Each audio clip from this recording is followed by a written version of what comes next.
Hi, hello, namaste friends. Welcome to the Raman tutorial for GK. So ಈಗಾಗಲೇ ನಾವು ನಿಮಗೆ V A ತರಗತಿ ನಿಮ್ಗೆಲ್ರಿಗೂ ಕೂಡ ಗೊತ್ತಿದೆ. ವಿ ಎ ನೋಟಿಫಿಕೇಶನ್ ಆಗಿದೆ. ಸೊ ವಿ ಎ ಅಂತಂದ್ರೆ ವಿಲೇಜ್ ಅಕೌಂಟೆಂಟ್ಗೆ ಸಂಬಂಧಪಟ್ಟಂತೆ ಸಾಕಷ್ಟು ವಿಷಯಗಳನ್ನ ತಿಳಿಸುವಂತಹ ಪ್ರಯತ್ನ ನಮ್ಮ ರಾಮನ್ ಟ್ಯುಟೋರಿಯಲ್ ವತಿಯಿಂದ ಮಾಡ್ತಾ ಇದ್ದೀವಿ. ಸೊ ಹಾಗಾದ್ರೆ ಇವತ್ತು ನಿಮ್ಗೆ ಟಾಪ್ ಮುಖ್ಯವಾದಂತಹ ಕ್ವೆಶನ್ ಅಂಡ್ ಆನ್ಸರ್ಸ್ ಗಳನ್ನ ವಿತ್ ಎಕ್ಸ್ಪ್ಲನೇಷನ್ ಸಮೇತ ನಾನು ನಿಮ್ಗೆ ಹೇಳ್ತಾ ಹೋಗ್ತೀನಿ. ಸೊ ಈ ಕ್ವೆಶನ್ಸ್ ಗಳೇನಿದೆ ನಿಮ್ಗೆ 100% ಇಷ್ಟರಲ್ಲಿ 2-3 ಕ್ವೆಶನ್ಸ್ ಗಳು ನಿಮ್ಗೆ ಎಕ್ಸಾಮ್ಸ್ ಅಲ್ಲಿ ಬರುವಂತ ಸಾಧ್ಯತೆ ಇರುತ್ತೆ. ಹಾಗಾಗಿ ದಯವಿಟ್ಟು ವಿಡಿಯೋವನ್ನ ಕೊನೆ ತನಕ ನೋಡಿ. ಹಾಗೇನೆ ಇನ್ನೂ ಕೂಡ ನಮ್ಮ ಚಾನೆಲ್ ನ ಸಬ್ಸ್ಕ್ರೈಬ್ ಮಾಡದೇ ಇದ್ರೆ ದಯವಿಟ್ಟು ಸಬ್ಸ್ಕ್ರೈಬ್ ಮಾಡ್ಕೊಳ್ಳಿ. ಹಾಗೇನೆ ಕೆಳಗಡೆ ಒಂದು ಬೆಲ್ ಐಕಾನ್ ಕೂಡ ಇರುತ್ತೆ. ಆ ಬೆಲ್ ಬಟನ್ ಅನ್ನ ಕ್ಲಿಕ್ ಮಾಡಿದ್ರೆ ನಾನ್ ಮಾಡುವಂತ ವಿಡಿಯೋ ನೋಟಿಫಿಕೇಶನ್ಸ್ ಎಲ್ಲವೂ ಕೂಡ ನಿಮ್ಗೆ ಬಂದು ತಲುಪುತ್ತೆ. ಹಾಗಾದ್ರೆ ಮೊದಲನೇ ಪ್ರಶ್ನೆ ಹೀಗಿದೆ, ತುಂಬಾ ಇಂಪಾರ್ಟೆಂಟು. ಇತಿಹಾಸಕ್ಕೆ ಸಂಬಂಧಪಟ್ಟಂತೆ, ಸಾಮಾನ್ಯ ಜ್ಞಾನಕ್ಕೆ ಸಂಬಂಧಪಟ್ಟಂತ ಪ್ರಶ್ನೆಗಳನ್ನ ಇವತ್ತು ನಾನು ನಿಮ್ಮ ಜೊತೆ ಡಿಸ್ಕಷನ್ ಮಾಡ್ತಾ ಹೋಗ್ತೇನೆ. ಓಕೆ, ನೋಡಿ, ಹೊಯ್ಸಳರ ಕಾಲದ ಶೈಕ್ಷಣಿಕ ಕಲಿಕಾ ಶಾಲೆಗಳನ್ನ ಏನಂತ ಕರಿತಾ ಇದ್ರು ಅಲ್ವಾ? ವಿಹಾರಗಳು, ಚೈತ್ಯಗಳು, ಘಟಿಕಾಲಯಗಳು, ಅಗ್ರಹಾರಗಳು ಅಂತ ಇದೆ.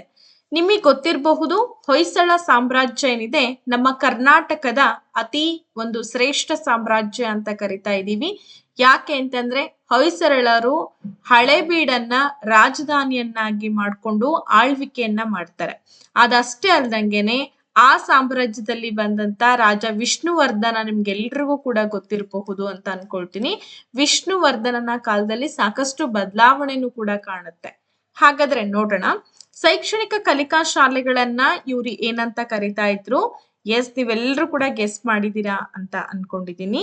100% ನಿಮ್ ಉತ್ತರ ಸರಿಯಾಗಿದೆ, ಘಟಿಕಾಲಯಗಳು. ಸೊ ಈ ಘಟಿಕಾಲಯಗಳನ್ನ ಅವರು ಶಾಲೆಗಳು ಅಂತೇಳಿ ಕರಿತಾ ಇದ್ರು. ಇದನ್ನ ನೀವೆಲ್ಲರೂ ನೆನ್ಪಿಟ್ಕೊಳ್ಳಿ. ಎಕ್ಸಾಮ್ಸ್ ಅಲ್ಲಿ ಯಾವ ರೀತಿ ಬೇಕಾದ್ರೂ ಪ್ರಶ್ನೆಗಳನ್ನ ಕೇಳ್ತಾರೆ. ನೋಡಿ, ಹೊಯ್ಸಳರ ಕಾಲದ ಶೈಕ್ಷಣಿಕ ಕಲಿಕಾ ಶಾಲೆಗಳು ಯಾವಾಗಿದ್ವು? ಘಟಿಕಾಲಯಗಳು ಆಗಿದ್ವು. ಹೊಯ್ಸಳರು ಏನ್ ಮಾಡ್ತಾ ಇದ್ರು? ದ್ವಾರ ಸಮುದ್ರವನ್ನ ತಮ್ಮ ರಾಜಧಾನಿಯನ್ನಾಗಿ ಮಾಡ್ಕೊಂಡು ಆಳ್ವಿಕೆಯನ್ನ ಮಾಡ್ತಾರೆ.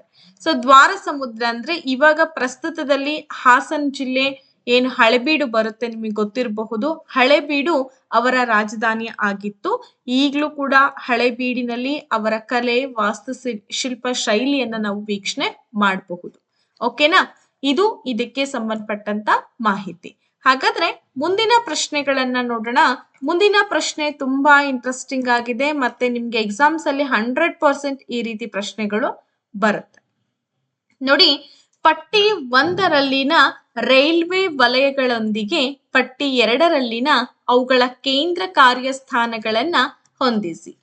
ಈ ರೈಲ್ವೆ ವಲಯಗಳ ಬಗ್ಗೆ ಮಾಹಿತಿ ಗೊತ್ತಿದೆ ಅಂತಂದ್ರೆ ಮಾತ್ರ ನೀವಿದಕ್ಕೆ ಆನ್ಸರ್ ಅನ್ನ ಮಾಡಬಹುದು.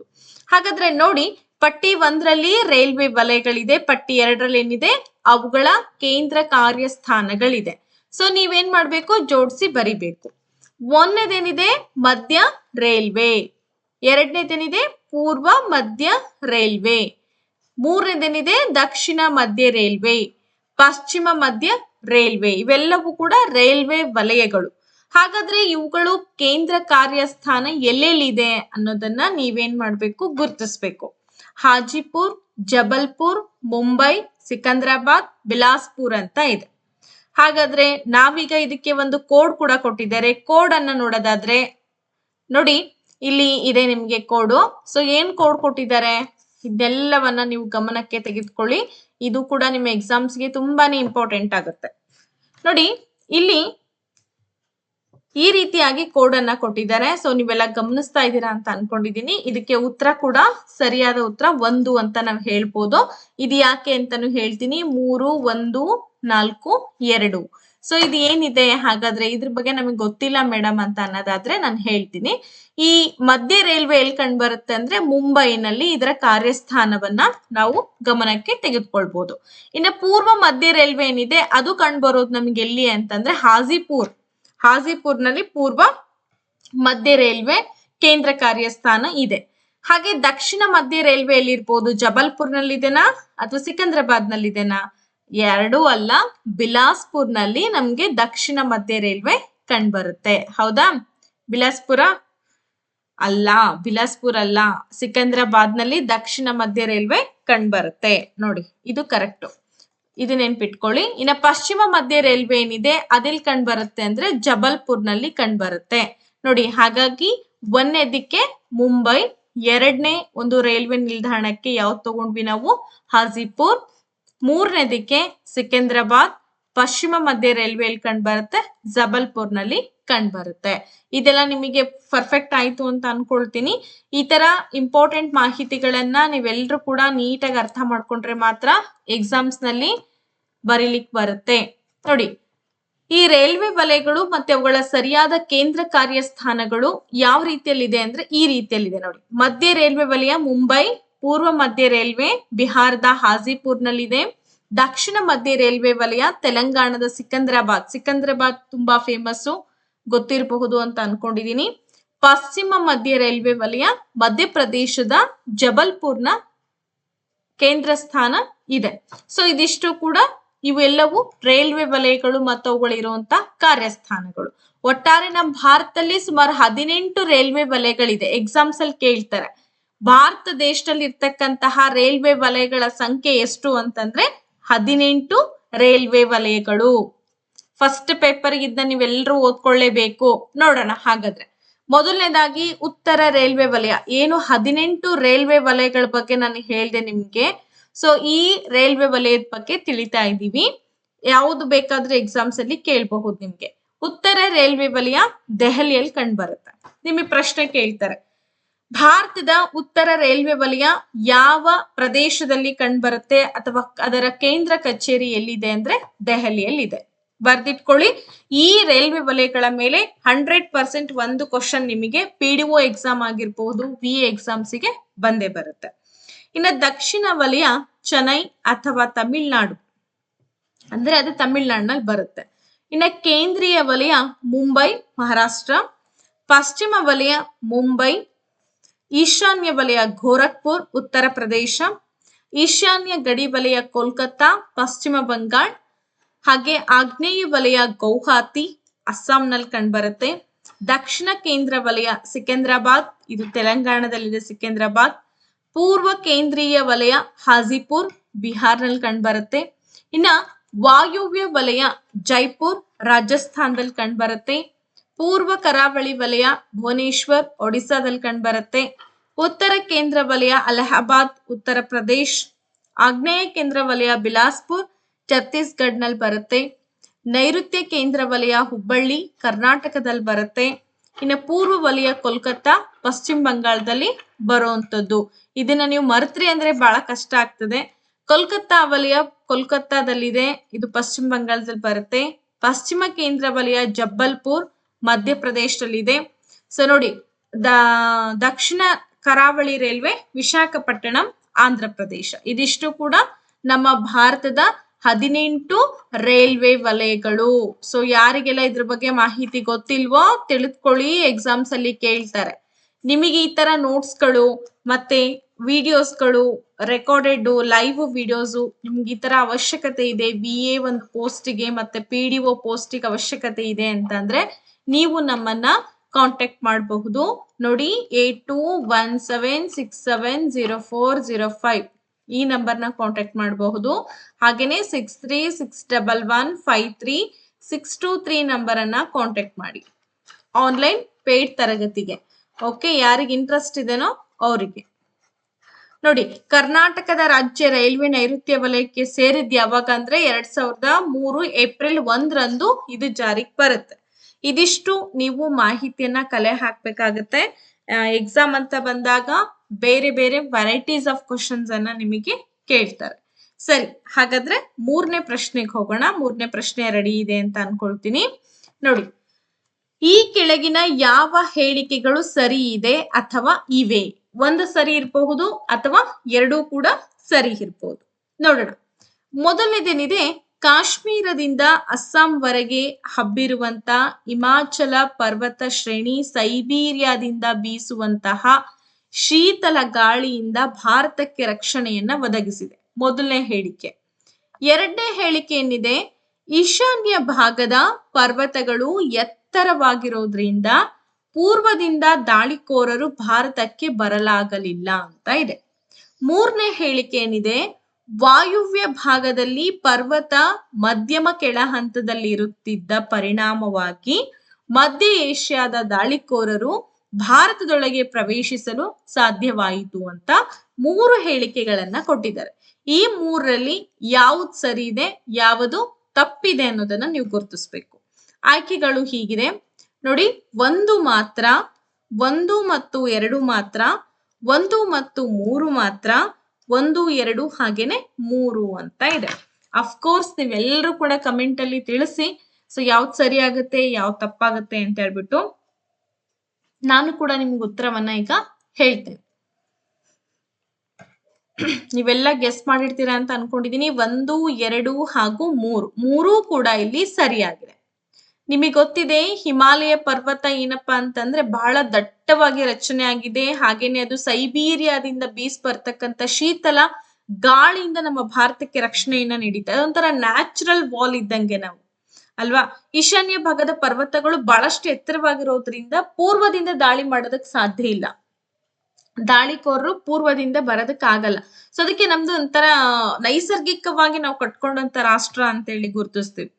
ಹಾಗಾಗಿ 3 ಕೂಡ ಹೇಳಿಕೆಗಳು ಸರಿಯಾಗಿದೆ. ಇನ್ನ ಸ್ವಲ್ಪ ಹೆಚ್ಚಿನ ಮಾಹಿತಿ ನಿಮ್ಗೋಸ್ಕರ ಈ ತರನು ಕೂಡ GK ಪಾಯಿಂಟ್ಸ್ ಅಲ್ಲಿ ಬರುತ್ತೆ. ಹಿಮಾಲಯ ಪರ್ವತ ಜಗತ್ತಿನಲ್ಲೇ ಅತಿ ಎತ್ತರವಾದಂತ ಶಿಖರ. ಇದರ ಎತ್ತರ 8848 ಮೀಟರ್ಗಳಷ್ಟು ಎತ್ತರ ಇದೆ. ನೆನ್ಪಿಟ್ಕೊಳ್ಳಿ, ಹಿಮಾಲಯ ಪರ್ವತ ಏನಿದೆ ನೇಪಾಳ ಮತ್ತೆ ಟಿಬೆಟ್ ಮಧ್ಯದಲ್ಲಿ ಕಂಡು ಬರುವಂತದ್ದು. ಇದು ನಮ್ಮ ಭಾರತ ದೇಶದಲ್ಲಿ ಇಲ್ಲ, ನೇಪಾಳ ಮತ್ತೆ ಟಿಬೆಟ್ ಮಧ್ಯದಲ್ಲಿ ಇದೆ. ಈ ಪರ್ವತವು ಸೈಬೀರಿಯಾದಿಂದ ಬರ್ತಕ್ಕಂಥ ಶೀತಲ ಮಾರುತಗಳಿಂದ ರಕ್ಷಣೆಯನ್ನ ಒದಗಿಸ್ತಾ ಇದೆ. ನೋಡಿ, ಭಾರತದ ಈಶಾನ್ಯ ಭಾಗದಲ್ಲಿದ್ದಂತಹ ಪರ್ವತಗಳಾದಂತಹ ಮಿಜೋ, ಖಾಸಿ, ಗಾರೋ, ನಾಗಾ, ಮಣಿಪುರ, ಪಟ್ನಾಯ್, ಬಮ್ ಬೆಟ್ಟಗಳು ಅತಿ ಎತ್ತರವಾಗಿದೆ. ಸೊ ಇವೆಲ್ಲಾ ಬೆಟ್ಟಗಳು ಎತ್ತರ ಆಗಿರೋ ಕಾರಣ ಪೂರ್ವದಿಂದ ಭಾರತಕ್ಕೆ ಬರ್ತಕ್ಕಂಥ ದಾಳಿಕೋರರನ್ನ ತಡೆಗಟ್ಟುವಂತ ಪ್ರಯತ್ನ ಮಾಡ್ತಾ ಇದೆ ಈ ಈಶಾನ್ಯ ಭಾಗದಲ್ಲಿರುವಂತ ಪರ್ವತಗಳು. ನೆನ್ಪಿಟ್ಕೋಬೇಕು. ಹಾಗೇನೆ ಭಾರತದ ವಾಯುವ್ಯ ಭಾಗದಲ್ಲಿ ಕಂಡು ಬರ್ತಕ್ಕಂಥ ಅರಾವಳಿ ಶ್ರೇಣಿಗಳು, ಅರಾವಳಿ ರೇಂಜಸ್ ಅಂತ ಏನ್ ಕರಿತೀವಿ, ಅತಿ ಪುರಾತನ ಬೆಟ್ಟಗಳು ಇವು ಅರಾವಳಿ ಬೆಟ್ಟಗಳು. ಸೊ ಈ ಪರ್ವತ ಶ್ರೇಣಿಗಳಲ್ಲಿನ ದಾರಿಗಳು ಅತ್ಯಂತ ಕೆಳ ಹಂತದಲ್ಲಿ ಕಂಡು ಬರುತ್ತೆ. ಇದರಿಂದ ಏನಾಗುತ್ತೆ ಅಂದ್ರೆ ಮಧ್ಯ ಏಷ್ಯಾದಿಂದ ಭಾರತಕ್ಕೆ ದಾಳಿಕೋರರು ಸುಲಭವಾಗಿ ಪ್ರವೇಶ ಮಾಡ್ಲಿಕ್ಕೆ ಸಾಧ್ಯ ಆಗತ್ತೆ. ಸೊ ಈ ಶ್ರೇಣಿಗಳಲ್ಲಿ ಅತಿ ಎತ್ತರವಾದಂತ ಶ್ರೇಣಿ ಅಂತಂದ್ರೆ ಅದನ್ನ ಗುರುಶಿಖರ ಅಥವಾ ಮೌಂಟ್ ಅಬು ಅಂತೇಳಿ ನಾವು ಕರಿತಾ ಇದ್ವಿ. ಸೊ ಇದಿಷ್ಟೇನಪ್ಪಾ ಅಂದ್ರೆ ಆ 3 ಒಂದು ವಾಕ್ಯಗಳಿಗೆ ಸಂಬಂಧಪಟ್ಟಂತ ಉತ್ತರ ಅಂತೇಳಿ ನಾವು ಈಗ ಹೇಳ್ಬೋದು. ಗೊತ್ತಾಯ್ತಾ? ನಿಮ್ಗೆ ಎಲ್ರಿಗೂ ಕೂಡ ಏನು ಕನ್ಫ್ಯೂಷನ್ ಇಲ್ಲ ಅಂತ ಅನ್ಕೊಳ್ತೀನಿ. ಕನ್ಫ್ಯೂಷನ್ ಇಲ್ದೇ ಇರೋ ರೀತಿ ಹೇಳುವಂತ ಪ್ರಯತ್ನನೂ ಕೂಡ ಈಗ ನಾನು ಮಾಡಿದ್ದೀನಿ. ಎಸ್, ಹಾಗಾದ್ರೆ ನಾವೀಗ ಹೋಗೋಣ 5ನೇ ಪ್ರಶ್ನೆಗೆ. ಹೋಪ್ ಸೊ ನೀವೆಲ್ಲ ರೆಡಿ ಇದ್ದೀರಾ ಅಂತ ಭಾವಿಸ್ತೀನಿ. ಸೊ ನಿಮ್ಮ ಅನಿಸಿಕೆ ಅಭಿಪ್ರಾಯಗಳನ್ನ ನೀವು ಕಮೆಂಟ್ ಅಲ್ಲಿ ತಿಳಿಸಿ. ಯಾಕೆಂದ್ರೆ ಸಂವಿಧಾನ ವಿಚಾರಕ್ಕೆ ಸಂಬಂಧಪಟ್ಟಂತ ವಿಡಿಯೋಸ್ಗಳಾಗಿರಬಹುದು, ಇಂಗ್ಲಿಷ್ಗೆ ಸಂಬಂಧಪಟ್ಟಂತ ವಿಡಿಯೋಸ್ಗಳಾಗಿರಬಹುದು, ಕನ್ನಡ ವಿಷಯಕ್ಕೆ ಸಂಬಂಧಪಟ್ಟಂತಹ ವಿಡಿಯೋಸ್ಗಳಾಗಿರ್ಬೋದು, ಹೀಗೆ ಪೇಪರ್ 1, ಪೇಪರ್ 2 ಪತ್ರಿಕೆಗೆ ಸಂಬಂಧಪಟ್ಟಂತಹ ವಿಡಿಯೋಸ್ಗಳನ್ನು ನಾವು ಅಪ್ಡೇಟ್ ಮಾಡ್ತಾ ಹೋಗ್ತೀವಿ. ನೋಟ್ಸ್ಗಳು, ಮಾಕ್ ಟೆಸ್ಟ್ಗಳು ಈ ತರ ಎಲ್ಲ ಬೇಕು ಅಂತಂದ್ರೆ ನೀವು ಆನ್ಲೈನ್ ತರಗತಿಯನ್ನ ಜಾಯಿನ್ ಆಗ್ಬೇಕಾಗತ್ತೆ. ಅರ್ಥ ಆಯ್ತಾ? ಸೊ ಆನ್ಲೈನ್ ತರಗತಿಯನ್ನ ನೀವು ಜಾಯಿನ್ ಆಗ್ಬೇಕು ಅಂದ್ರೆ ಯಾವ ನಂಬರ್ ಅನ್ನ ಕಾಂಟ್ಯಾಕ್ಟ್ ಮಾಡ್ಬೇಕು ಅಂದ್ರೆ 82176704 ಹಾಗೇನೆ 05 ನಂಬರ್ ಅನ್ನ ಕಾಂಟ್ಯಾಕ್ಟ್ ಮಾಡಿ. ಇನ್ನೊಂದು ನಂಬರ್ ಕೂಡ ಇದೆ 6361153623. ನೀವು ಒಂದ್ಸಲ ನನಗೆ ಕಾಲ್ ಮಾಡಿ ಕನ್ಫರ್ಮ್ ಮಾಡ್ಕೊಂಡೆ ಪೇಮೆಂಟ್ ಮಾಡೋ ಹಾಗಿದ್ರೆ ಮಾಡಬಹುದು. ಸರಿನಾ? ಹಾಗಾದ್ರೆ 5ನೇ ಪ್ರಶ್ನೆಗೆ ಈಗ ನಾವು ಹೋಗ್ತಾ ಇದೀವಿ. 5ನೇ ಪ್ರಶ್ನೆ ಏನಿದೆ, ರಾಬರ್ಟ್ ಕ್ಲೈವ್ ಬಂಗಾಳ, ಬಿಹಾರ್ ಮತ್ತು ಒಡಿಸ್ಸಾಗಳ ದಿವಾನಿ ಹಕ್ಕುಗಳನ್ನ ಪಡೆದುಕೊಂಡಿದ್ದು ಈ ಕೆಳಗಿನ ಪರಿಣಾಮಕ್ಕೆ ಅಥವಾ ಪರಿಣಾಮಗಳಿಗೆ ಕಾರಣವಾಯಿತು. ಹಾಗಾದ್ರೆ ಮೇಡಮ್ ರಾಬರ್ಟ್ ಕ್ಲೈವ್ ಯಾರು? ಸೈನ್ಸ್ ಸ್ಟೂಡೆಂಟ್ಸ್ ಕೂಡ ನೋಡ್ತಿರ್ತೀರಾ. ರಾಬರ್ಟ್ ಕ್ಲೈವ್ ಯಾರು ಅಂತ ನಿಮಗೆ ಗೊತ್ತಿರಲ್ಲ.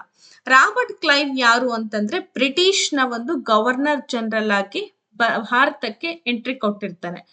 ಏನು ಯುರೋಪಿಯನ್ನರ ಆಗಮನ ಆಗುತ್ತೆ ಭಾರತಕ್ಕೆ, ಆ ಸಂದರ್ಭದಲ್ಲಿ ರಾಬರ್ಟ್ ಕ್ಲೈವ್ ಬರ್ತಾನೆ. ಸೊ ರಾಬರ್ಟ್ ಕ್ಲೈವ್ ಏನ್ ಮಾಡ್ತಾನೆ ಅಂತಂದ್ರೆ ದಿವಾನಿ ಹಕ್ಕುಗಳನ್ನ ಪಡ್ಕೊಳ್ತಾನೆ. ಅಂದ್ರೆ ಯಾವುದೇ ಸುಂಕ ಇಲ್ದಂಗೆ ಮಾರಾಟ ಮಾಡುವಂತ ಒಂದು ಹಕ್ಕು.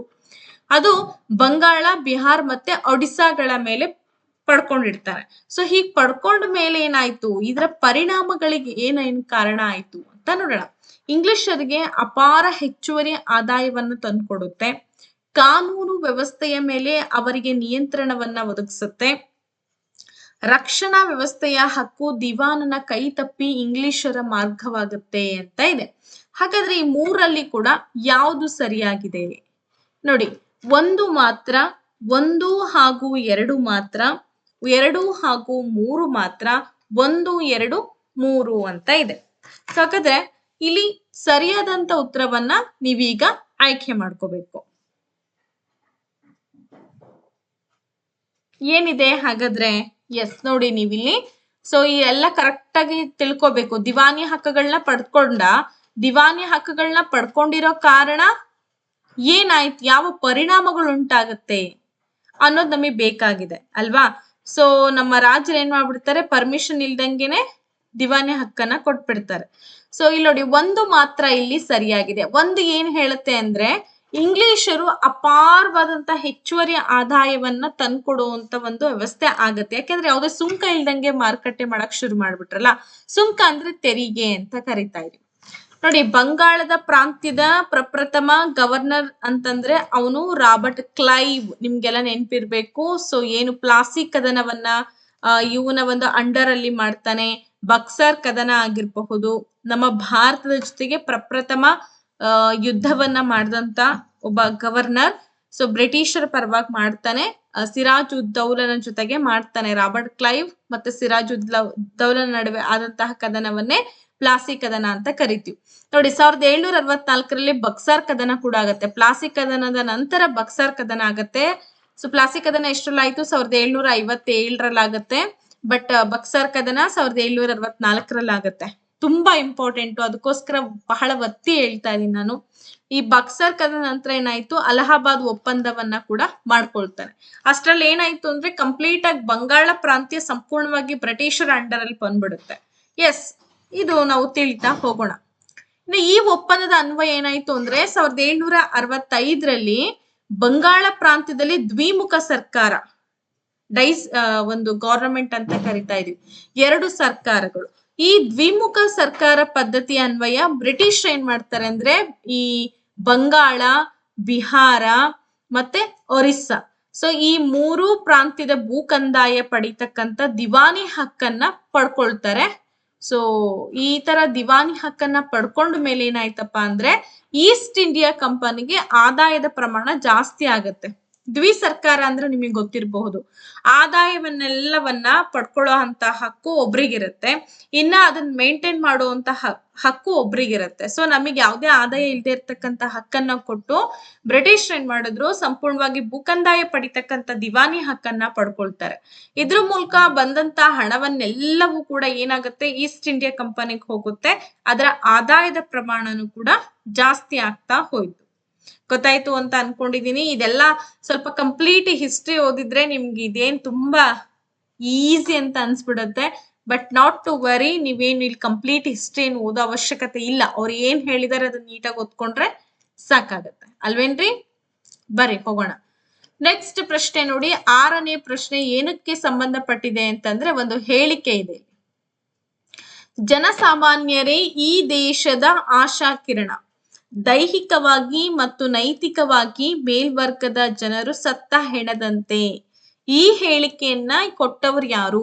ಎಕ್ಸಾಮ್ಸ್ ಅಲ್ಲಿ ಯಾವ ಹೇಳಿಕೆ ಬೇಕಾದ್ರೂ ಕೊಡ್ಬೋದು. ಏಳಿ ಎದ್ದೇಳಿ, ಎಚ್ಚರಗೊಳ್ಳಿರಿ, ಗುರಿ ಮುಟ್ಟುವವರೆಗೂ ಕೂಡ ನಿಲ್ಲಬೇಡಿ ಅಂತ ಹೇಳಿಕೆ ಆಗಿರ್ಬೋದು. ಸ್ವತಂತ್ರ ಪಡ್ಕೊಳ್ಳೋದೇ ನನ್ನ ಜನ್ಮಸಿದ್ಧ ಹಕ್ಕು ಅನ್ನೋದಾಗಿರ್ಬೋದು. ನನಗೆ ನಿಮ್ಮ ರಕ್ತ ಕೊಡಿ, ನಾನು ನಿಮಗೆ ಸ್ವತಂತ್ರ ಕೊಡ್ತೀನಿ ಅನ್ನೋ ಒಂದು ಹೇಳಿಕೆ ಆಗಿರ್ಬೋದು. ಈ ತರ ಎಲ್ಲ ತುಂಬಾ ಫೇಮಸ್ ಆಗಿರುವಂತ ಹೇಳಿಕೆಗಳನ್ನ ದಯವಿಟ್ಟು ಮರೆಯಕ್ ಹೋಗ್ಬೇಡಿ. ಎಕ್ಸಾಮ್ಸ್ ಅಲ್ಲಿ ಇದಕ್ಕೆ ಸಂಬಂಧಪಟ್ಟಂತೆ 1 ಅಂಕದ ಪ್ರಶ್ನೆ ಕಂಪಲ್ಸರಿ ಇರುತ್ತೆ. ಸೊ ಅನ್ಕೊಂಡಷ್ಟು ಈಸಿ ಇರಲ್ಲ, ಕಾಂಪಿಟೇಷನ್ ಜಾಸ್ತಿ ಇರೋದ್ರಿಂದ ಎಷ್ಟು ಸ್ಟಡಿ ಮಾಡ್ಬೇಕು ಅಂದ್ರೆ ತುಂಬಾ ಹೆವಿ ಸ್ಟಡಿ ಮಾಡ್ಬೇಕಾಗತ್ತೆ.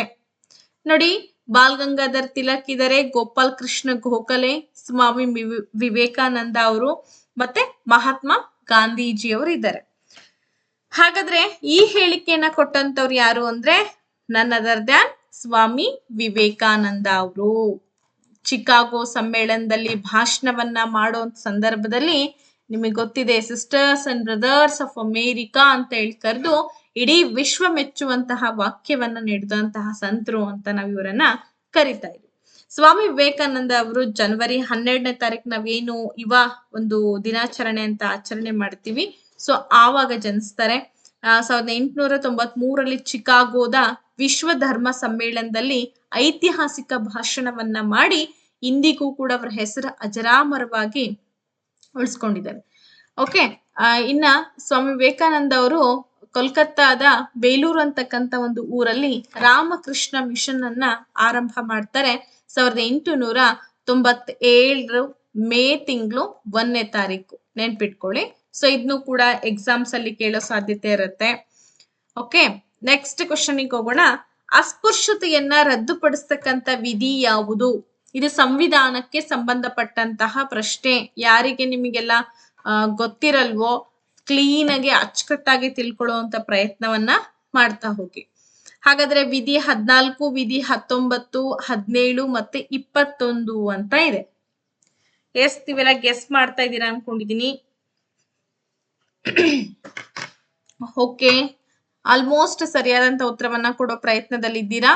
ವಿಧಿ 17 ಏನಿದೆ, ಅಸ್ಪೃಶ್ಯತೆಯನ್ನ ರದ್ದುಪಡಿಸುತ್ತೆ.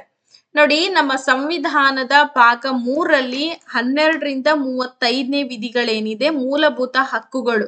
ನಿಮಗೆ ಗೊತ್ತಿದೆ ಮೂಲಭೂತ ಹಕ್ಕುಗಳು ಯಾವ್ಯಾವ ಇದಾವೆ. ಸ್ವಾತಂತ್ರ್ಯದ ಹಕ್ಕು ಆಗಿರ್ಬೋದು, ಸಮಾನತೆಯ ಹಕ್ಕು ಆಗಿರ್ಬೋದು, ಶೋಷಣೆ ವಿರುದ್ಧದ ಹಕ್ಕಾಗಿರ್ಬೋದು, ಸಾಂಸ್ಕೃತಿಕ ಶೈಕ್ಷಣಿಕ ಹಕ್ಕಾಗಿರ್ಬೋದು, ಧಾರ್ಮಿಕ ಹಕ್ಕು, ಇವೆಲ್ಲವೂ ಕೂಡ 12ರಿಂದ 35ನೇ ವಿಧಿಗಳು ತಿಳಿಸ್ಕೊಡುತ್ತೆ ನಮ್ಗೆ. ಭಾರತದಲ್ಲಿ ಮೂಲಭೂತ ಹಕ್ಕುಗಳನ್ನ ಭಾರತದ ಮ್ಯಾಗ್ನಾ ಕಾರ್ಟಾ ಅಂತೇಳಿ ಕರೀತಾರೆ. ಅವುಗಳನ್ನ ಮೀರಕ್ ಆಗಲ್ಲ ಅಲ್ವಾ. ಸೊ ಹಾಗಾಗಿ ಭಾರತದ ಮ್ಯಾಗ್ನಾ ಕಾರ್ಟಾ ಅಂತೇಳಿ ಕರೆದ್ರು. ಮೂಲಭೂತ ಹಕ್ಕುಗಳನ್ನ ನಾವು ಅಮೆರಿಕ ಸಂವಿಧಾನದಿಂದ ಎರವಲನ್ನ ಪಡ್ಕೊಂಡಿದೀವಿ. ಅಂದ್ರೆ ಅಲ್ಲಿನಿಂದ ನಾವು ಇದನ್ನ ತಗೊಂಡಿದೀವಿ ಅಂತ ಅರ್ಥ. ಕರ್ತವ್ಯಗಳಾಗಿರ್ಬೋದು, ನಿರ್ದೇಶಕ ತತ್ವಗಳಾಗಿರ್ಬೋದು, ಬೇರೆ ಬೇರೆ ಬೇರೆ ಬೇರೆ ಸಂವಿಧಾನದ ಮೂಲಕ ನಾವು ತಗೊಂಡಿರೋವಂಥದ್ದು. ಅಮೆರಿಕಾದಲ್ಲಿ ಮೂಲಭೂತ ಹಕ್ಕುಗಳನ್ನ ಬಿಲ್ಸ್ ಆಫ್ ರೈಟ್ಸ್ ಅಂತೇಳಿ ಕರೀತಾರೆ. ನಮ್ಮಲ್ಲಿರುವಂತ ಮೂಲಭೂತ ಹಕ್ಕುಗಳ ಸಂಖ್ಯೆ 6 ಅಂತ ಇದೆ. ನೋಡೋಣ ಯಾವ್ದಾವ್ದು ಇದೆ ಅಂತ ಹೇಳ್ಬಿಟ್ಟು, ಯಾವ್ದಾವ್ದು ಇಲ್ಲ, ಯಾವ್ದಿದೆ ಅಂತ ನಾನು ಹೇಳ್ತೀನಿ ನಿಮಗೆ. ಸಮಾನತೆಯ ಹಕ್ಕು, ಇದು ಕಂಪಲ್ಸರಿ, ಎಲ್ರಿಗೂ ಅನ್ವಯ ಆಗುವಂತ ಹಕ್ಕು. 14ರಿಂದ 18ನೇ ವಿಧಿ ಇದೆ. ಎಕ್ಸಾಮ್ ನಲ್ಲಿ ಈ ತರ ಪ್ರಶ್ನೆ ಕೇಳ್ತಾರೆ. 14ರಿಂದ 18ನೇ ಸಂವಿಧಾನದ ವಿಧಿ ಏನನ್ನ ಸೂಚಿಸುತ್ತದೆ ಅಂತ ಕೇಳ್ತಾರೆ. ನೀವು ಓದ್ಕೊಂಡಿದ್ರೆ ಮಾತ್ರ ಇಲ್ಲಿ ನೀವು ಪ್ರಶ್ನೆಗೆ ಉತ್ತರವನ್ನ ಕೊಡಕ್ಕೆ ಸಾಧ್ಯ. ಓದ್ಕೊಂಡಿಲ್ಲ ಅಂತಂದ್ರೆ you won't answer any questions. Got it? Yes. ಸ್ವಾತಂತ್ರ್ಯದ ಹಕ್ಕು, ಪ್ರತಿಯೊಬ್ಬ ವ್ಯಕ್ತಿಯು ಕೂಡ ಸ್ವತಂತ್ರ ಜೀವಿಯಾಗಿ ಬದುಕುವಂತ ಹಕ್ಕಿದೆ ನಮ್ಮಲ್ಲಿ ಸಂವಿಧಾನದ ಮೂಲಕ. ಸೊ ಇದು 19ರಿಂದ 22ನೇ ವಿಧಿ ತಿಳಿಸ್ಕೊಡುತ್ತೆ. ಶೋಷಣೆ ವಿರುದ್ಧದ ಹಕ್ಕು 23ರಿಂದ 24ನೇ ವಿಧಿ. ನಿಮಗೆ ಗೊತ್ತಿದೆ, ಶೋಷಣೆ ಎಲ್ಲಾದ್ರೂ ಶೋಷಣೆ ಕಂಡು ಬಂತು ಅಂದ್ರೆ ಅದನ್ನ ವಿರೋಧ ಮಾಡುವಂತಹ ಒಂದು ಹಕ್ಕು ನಮಗಿದೆ. ಸಾಂಸ್ಕೃತಿಕ ಮತ್ತು ಶೈಕ್ಷಣಿಕ ಹಕ್ಕು 29ರಿಂದ 30ನೇ ವಿಧಿವರೆಗೂ ಕೂಡ ಇದೆ. ಇನ್ನು ಸಂವಿಧಾನ ಪರಿಹಾರ ಹಕ್ಕು, ಈ ಎಲ್ಲ ಹಕ್ಕುಗಳನ್ನ ನಾವು ಪಡ್ಕೊಳಕ್ ಆಗದೆ ಇರುವಂತ ಸಂದರ್ಭದಲ್ಲಿ ಸಂವಿಧಾನದ ಮೊರೆ ಹೋಗಿ ನಾವು ಈ ಹಕ್ಕುಗಳನ್ನ ಪೂರೈಸ್ಕೊಳ್ಬಹುದು. ಇದು 32ನೇ ವಿಧಿ ನಮ್ಗೆ ತಿಳಿಸ್ಕೊಡುತ್ತೆ. ಇನ್ನು ಆಸ್ತಿ ಹಕ್ಕು ಏನಿದೆ, ಇದು ಕಾನೂನಿನ ಹಕ್ಕಾಗಿ ಬದಲಾವಣೆ ಮಾಡಿದರೆ ಇದು ಮೂಲಭೂತ ಹಕ್ಕಲ್ಲ, ಆಸ್ತಿ ಪಡ್ಕೊಳ್ಳುವಂತ ಹಕ್ಕು. ನೆನ್ಪಿಟ್ಕೊಳ್ಳಿ, ಸರಿನಾ? ಎಲ್ರಿಗೂ ಕನ್ಫ್ಯೂಷನ್ ಇಲ್ದಂಗೆ ನಾನು ಹೇಳಿದೀನಿ ಅಂತ ಅನ್ಕೊಳ್ತೀನಿ. 86ನೇ ತಿದ್ದುಪಡಿ 2002ರಲ್ಲಿ 21A ವಿಧಿ ಅಡಿಯಲ್ಲಿ ಶಿಕ್ಷಣದ ಹಕ್ಕನ್ನ ಮೂಲಭೂತ ಹಕ್ಕನ್ನಾಗಿ ಸೇರ್ಪಡೆ ಮಾಡಿದ್ದಾರೆ. ನೆನ್ಪಿಟ್ಕೊಳ್ಳಿ, ಅದು ಶಿಕ್ಷಣ ಪಡ್ಕೊಳ್ಳೋದು ಪ್ರತಿಯೊಬ್ಬರ ಮೂಲಭೂತ ಹಕ್ಕುಗಳು. ಸಂವಿಧಾನದ 14ರಿಂದ 18ನೇ ವಿಧಿಗಳು ಸಮಾನತೆಯ ಹಕ್ಕಿನ ಬಗ್ಗೆ ತಿಳಿಸ್ಕೊಡುತ್ತೆ. ಸಂವಿಧಾನದ 14ನೇ ವಿಧಿ ಕಾನೂನಿನ ಮುಂದೆ ಎಲ್ರೂ ಸಮಾನರು ಅಂತೇಳಿ ತಿಳಿಸ್ಕೊಡುತ್ತೆ. ಎಕ್ಸಾಮ್ಸ್ ಅಲ್ಲಿ ಕೇಳ್ತಾರೆ, ಈ ಸಂವಿಧಾನವನ್ನ ನೀವ್ ಎಷ್ಟು ಓದಿದ್ರು ಕೂಡ ತುಂಬಾ ಕಡಿಮೆನೆ. ಹಾಗಾಗಿ ಸಂವಿಧಾನದ ಬಗ್ಗೆ ಬಹಳಷ್ಟು ಮಾಹಿತಿಗಳನ್ನ ನೀವು ಸಂಗ್ರಹ ಮಾಡ್ಕೊಳ್ಳೇಬೇಕಾಗತ್ತೆ. ಓಕೆನಾ? ನೆಕ್ಸ್ಟ್ ಹೋಗೋಣ. ಹಾಗಾದ್ರೆ 15ನೇ ವಿಧಿ ಏನ್ ಮಾಡುತ್ತೆ, ಲಿಂಗ, ಜಾತಿ, ಜನಾಂಗ, ಧರ್ಮ ಆಧರಿಸಿ ತಾರತಮ್ಯ ಮಾಡೋ ಹಾಗಿಲ್ಲ. ನೀನ್ ಗಂಡು, ನೀನ್ ಹೆಣ್ಣು, ನೀನ್ ಆ ಲಿಂಗ, ನೀನ್ ಈ ಜಾತಿ, ಇದು ಯಾವುದನ್ನೇ ನಾವು ಸಮಾಜದಲ್ಲಿ ಹೇಳೋ ಹಾಗಿಲ್ಲ. ಅದು ಶಿಕ್ಷೆಗೊಳಪಡಿಸ್ತಾ ರೀತಿಯಲ್ಲಿ. ಆಮೇಲೆ 16ನೇ ವಿಧಿ, ಸಾರ್ವಜನಿಕ ಹುದ್ದೆವನ್ನ ಪಡೆಯುವಲ್ಲಿ ಎಲ್ರು ಕೂಡ ಸಮಾನರಾಗಿರ್ತಾರೆ ಅಂತ ಇದೆ. 17ನೇ ವಿಧಿ ಏನ್ ಹೇಳುತ್ತೆ, ಅಸ್ಪೃಶ್ಯತಾ ಆಚರಣೆಯನ್ನ ನಿಷೇಧ ಮಾಡುವಂಥದ್ದು. ಭಾರತ ಸರ್ಕಾರ ಅಸ್ಪೃಶ್ಯತಾ ಅಪರಾಧಗಳ ಕಾಯ್ದೆಗಳನ್ನ ಎಷ್ಟರಲ್ಲಿ ಜಾರಿಗೊಳಿಸಿದೆ ಅಂದ್ರೆ 1955ರಲ್ಲಿ ಇದನ್ನ ಜಾರಿಗೊಳಿಸಿರುವಂತದ್ದು.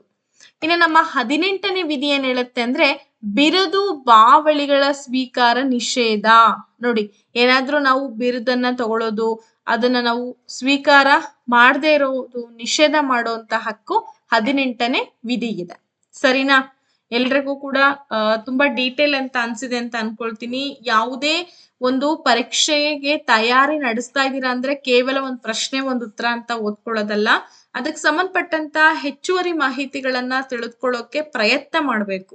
ಅಟ್ಲೀಸ್ಟ್ ಕನಿಷ್ಠ ಪಕ್ಷ ಪ್ರಯತ್ನನಾದ್ರೂ ಇರಬೇಕು. ಸಣ್ಣ ಎಕ್ಸಾಮ್ಸಿಗೆ ನಾವು ಪ್ರಿಪ್ರೇಷನ್ ಮಾಡ್ತಾ ಇದೀವಿ ಅಂತಂದ್ರೆ ಬಹಳ ಈಸಿ ಇದೆ ಅಂತ ಅನ್ಕೊಳ್ಳೋದು ತಪ್ಪಾಗತ್ತೆ. ಹಾಗಾಗಿ ಬನ್ನಿ, ಈ ಯಾವ ಬೆಳೆಯನ್ನ ಹರಪ್ಪ ನಾಗರಿಕತೆಯಲ್ಲಿ ಬೆಳೆಯುತ್ತಿರಲಿಲ್ಲ? ಸಾಸಿವೆ, ಬಾರ್ಲಿ, ಕಬ್ಬು, ಎಳ್ಳು. ನೀವೆಲ್ಲರೂ ಕೂಡ ಗೆಸ್ ಮಾಡಿರ್ತೀರಾ ಅಂತ ಅನ್ಕೊಂಡಿದೀನಿ.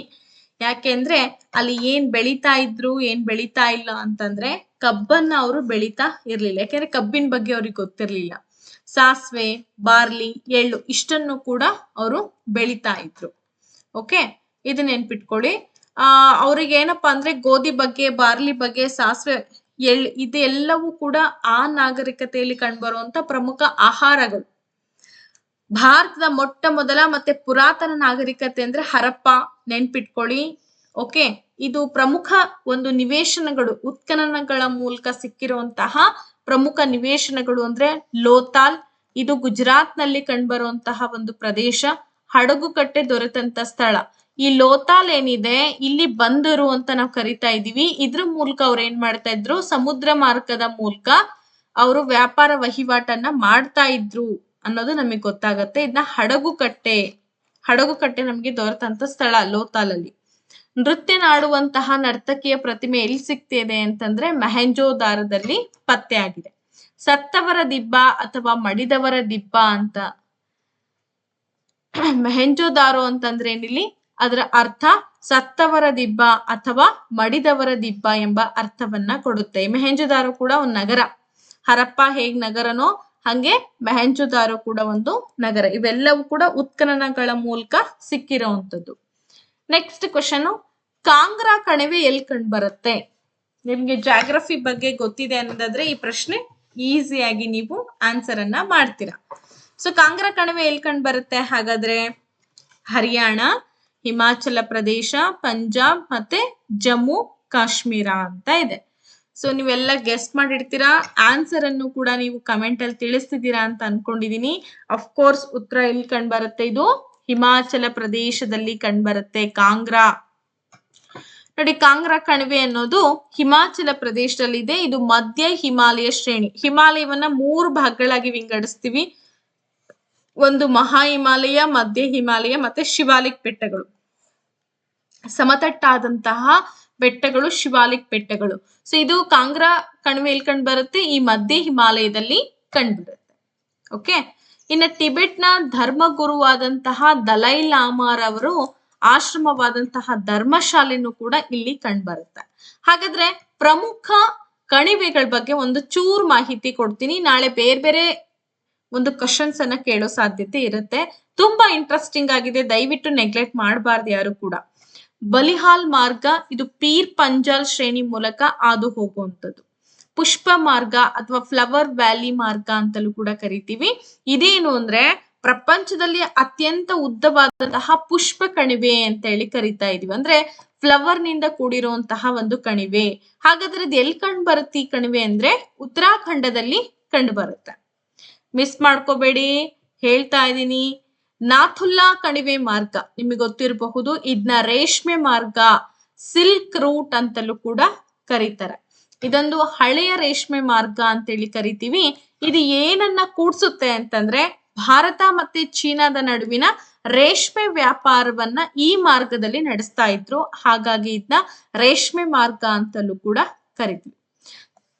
ಹಾಗೆ ಜಿಲೆಪ್ಲಾ ಮಾರ್ಗ ಅಂತೇಳಿ ಕರಿತಾ ಇದೀವಿ. ಈ ಮಾರ್ಗ ಟಿಬೆಟ್ ರಾಜಧಾನಿಯಾದಂತ ಲಾಸಾವನ್ನ ಪಶ್ಚಿಮ ಬಂಗಾಳದ ಕಾಲಿಪಾಂಗ್ ನೊಂದಿಗೆ ಸೇರ್ಪಡೆ ಮಾಡ್ತಕ್ಕಂತ ಒಂದು ಮಾರ್ಗ ಇದು.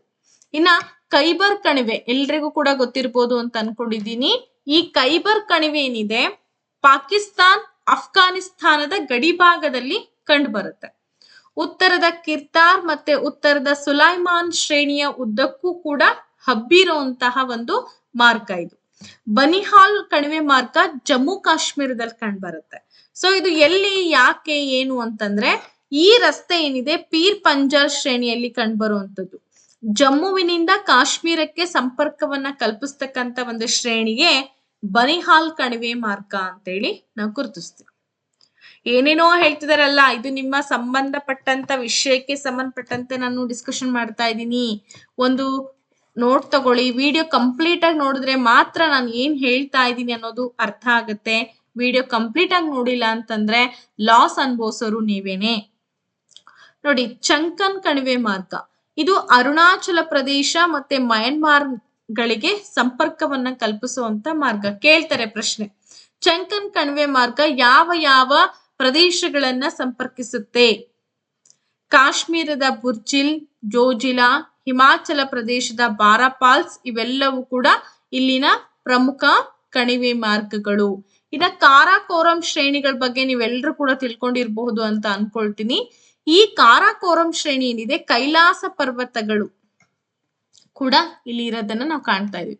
ಇನ್ನ ಶಿಪ್ಕಿಲಾ ಮಾರ್ಗ ತುಂಬಾ ಫೇಮಸ್. ಶಿಪ್ಕಿಲಾ ಮಾರ್ಗ ಇದು ಟಿಬೆಟ್ ನ ಗಾಡೋಕ್ ನನ್ನ ಹಿಮಾಚಲ ಪ್ರದೇಶದ ಸಿಮ್ಲಾ ದೊಡನೆ ಸಟ್ಲೇಜ್ ನದಿ ಕಣಿವೆಗೆ ಅಡ್ಡಲಾಗಿ ಸೇರುವಂತದ್ದೇ ಈ ಶಿಪ್ಕಿಲಾ ಮಾರ್ಗ ಅಂತೇಳಿ ನಾವು ಗುರುತಿಸ್ತಾ ಇದೀವಿ.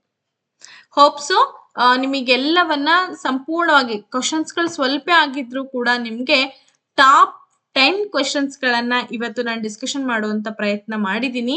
ಹೋಪ್ಸೋ ನಿಮ್ಗೆಲ್ರಿಗೂ ಕೂಡ ಈ ತರಗತಿ ಇಷ್ಟ ಆಗಿದ್ರೆ ಒಂದು ಲೈಕ್ ಮಾಡಿ, ಬೇರೆಯವ್ರಿಗೂ ಕೂಡ ಶೇರ್ ಮಾಡಿ. ಸಬ್ಸ್ಕ್ರೈಬ್ ಆಗದೆ ಇರುವಂತ ವಿದ್ಯಾರ್ಥಿಗಳು ಕೂಡ ಸಬ್ಸ್ಕ್ರೈಬ್ ಮಾಡ್ಕೊಳ್ಳಿ.